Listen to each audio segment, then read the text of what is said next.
Today on the Ask BP podcast, we're talking about, should I get a home equity loan or a cash out refinance to buy a new property? Stay tuned.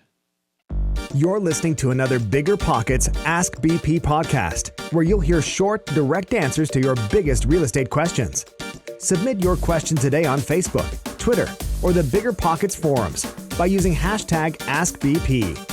And don't forget to pick up your copy of the Ultimate Beginner's Guide to Real Estate Investing and other great content when you sign up for your free account at biggerpockets.com. With that, let's get to the show. Good afternoon, good evening, and good night to everybody out there in the Biggerpockets universe. My name is Brandon, and you are listening to the Ask BP podcast. And today, we're talking about financing a property. Today's question comes to us from Gabriel from Clifton, New Jersey. And Gabriel asks, Brandon, should I get a home equity loan or a cash out refinance? Now, let me expand on this question a little bit because I talked to Gabriel back and forth a few times before recording this to get the full picture of what he was wondering. And here's the deal. Gabriel has a house that is paid off. In other words, he doesn't owe any money on it. He has about $150,000 in value in this property. Now, he wants to be able to take that equity that he has in the property, since he owes nothing and it's worth $150K. He wants to take some of that equity to go buy more real estate. So his question basically is, what is the best way to tap into that money? Is it going to be through a home equity loan or a cash out refinance? Now, I like this question because my in-laws recently went through the same issue, had the same question. They had a property, their own personal home, that was paid off in cash. They didn't owe any money on it. Now they wanted to buy a rental property. So the question was, now they could go out and get a home equity loan on their primary residence, or they could just go get a mortgage on their primary residence. What's better? Well, let me talk about the difference real quick. So basically how a home equity loan works is you go to the bank, you fill out some paperwork, they do an appraisal, and then you get the money and they put a lien on the property. Very, very similar to how a mortgage works, in which you go to the bank, you fill out some paperwork, they put a lien on the property, and you get the cash.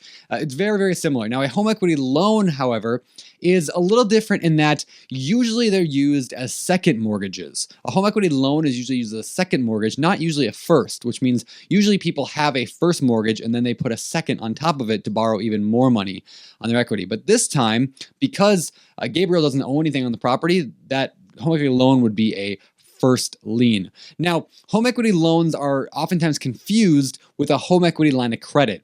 One of the first episodes of the Ask BP podcast, we talked about that. What is the difference between a home equity line of credit and a home equity loan?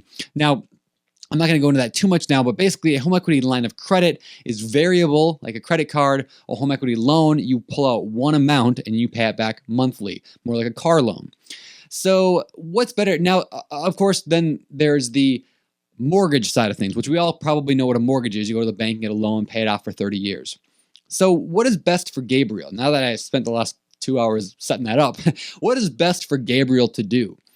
I think personally, I'm just going to go ahead and say personally, I would assume the refinance is going to be the better option. And here's why I say that. I used to be a banker at a big national bank, and I did these home equity loans all the time. Home equity loans can be good. They can be great, actually. However, home equity loans typically have a little bit higher interest rate, and typically they have a shorter term. And so, everybody knows, well, maybe not everybody knows, I know, and a lot of people know, a home equity line of credit typically has crazy low interest rates. Like you can go get a home equity line of credit for like 3%. Because it's variable, because it can go up, so they keep it low. Home equity loans, though, are not variable, so they're usually a little bit higher. In fact, I think average for a home equity loan is probably around the 7% mark right now, where the average mortgage right now is around the 5% mark, maybe even lower, maybe 4%. So again, I would probably go with the refinance for that reason. Now, the home equity loan typically doesn't have a lot of closing costs involved with it.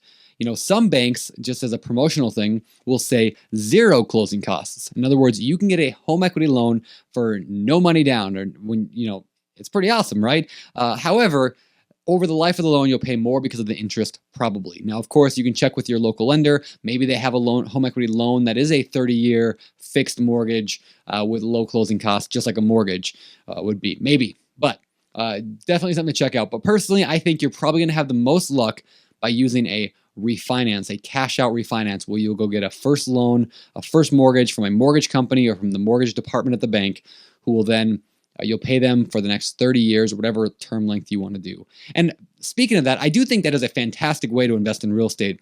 It's one of the techniques I talk about in my book, the book on investing in real estate with no and low money down. I talk about that a lot in there. This concept of using your home equity, tapping into it to be able to borrow and be able to buy more property. So kind of a cool strategy. My in-laws did it. They actually, did the home equity loan or the refinance on their own property, took out the cash to buy another one, and now they're in the process of getting a cash out refinance on the rental property because they own no money on it, and they're going to buy another property with that one. And so there's basically using the money from the previous property's equity to buy the next one for cash.